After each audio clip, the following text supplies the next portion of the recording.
Assalomu alaykum aziz kuzatuvchilar. Bugun homiladorlikning 8-haftasi to'g'risida gaplashamiz. Avvalambor homilangiz 8 haftalik bo'lgani bilan tabriklayman. Xo'sh, bu davrda bo'lajak ona va homilada qanday o'zgarishlar sodir bo'lishini birma-bir ko'rib chiqamiz. Mittivoyingiz endigina malina kattaligida bo'lsa-da, kiyimlaringiz qorningiz atrofini birozgina siqishni boshlashi mumkin. Sababi, homiladorlikdan avval bachadoningiz musht kattaligida bo'lgan bo'lsa, endi esa u apelsin kattaligidek.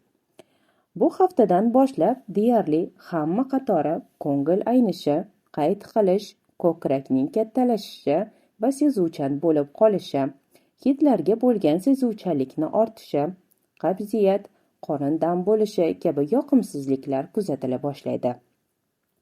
Lekin xavotirga o'rin yo'q. Ko'pincha bunday yoqimsizliklar bir necha haftadan so'ng o'tib ketadi. Kamdan kam hollarda esa sal uzoqroqqa cho'ziladi. Bularga ahamiyat qaratmang. Shunchaki ichingizda o'sayotgan kichik mo'jiza haqida o'ylang. 8 haftalik homiladorlikda ko'plab onalar ko'ngil aynishni boshdan kechirishadi. Kamdan kam ayollar bunday muammoga duch kelishmaydi. Ya'ni ko'ngil aynish, qayt qilish, umuman toksikoz nimaligini bilishmaydi. Agarda siz ham shunday ayollar qatorida bo'lsangiz, bilingki, siz omadliroq va baxtliroqsiz. Chunki homiladorlik davri sizda ancha yengilroq o'tadi. Agar yo'q bo'lsa, xavotirlanishga hojat yo'q. Ko'pgina onalar uchun bunday yoqimsizliklar 12-14 haftalikka kelib, sekin-asta yo'qoladi.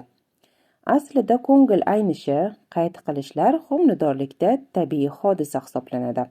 Lekin hech narsa yeya olmasangiz, yenganingizni ham qayt qilaversangiz, albatta shifokoringizga uchrashing. Chunki bu davrda onaga ham, bolaga ham ozuqa, vitaminlar juda muhim. Mittivoyingiz endigina malina kattaligida. Shuning uchun o'g'il yoki qiz kutayotganingizni hali aniqlashning iloji yo'q.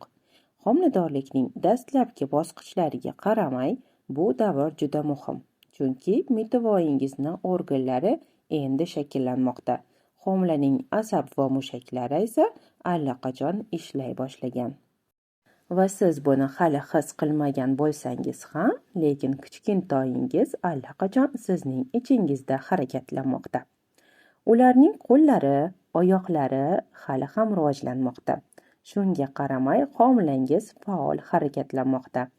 Ayniqsa ultratovush tekshiruvida mittivoyingizning dastlabki harakatlarini ko'rish juda hayajonli va yoqimli lahzalar hisoblanadi. Homilaning bunday faolligi miyaning tez rivojlanishi bilan bog'liq.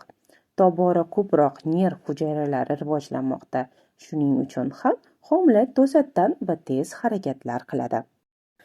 Homilaning yuragi ham juda tez rivojlanmoqda. Bu bosqichda yurak ikkita kameraga, o'ng va chapga bo'lingan. Endi u daqiqasiga 150 martagacha urmoqda. Bu degani siznikidan 2 barobar ko'proq. Hurmatli bo'lajak onajonlar, sizlar uchun ma'lumotlarimiz hozircha shular.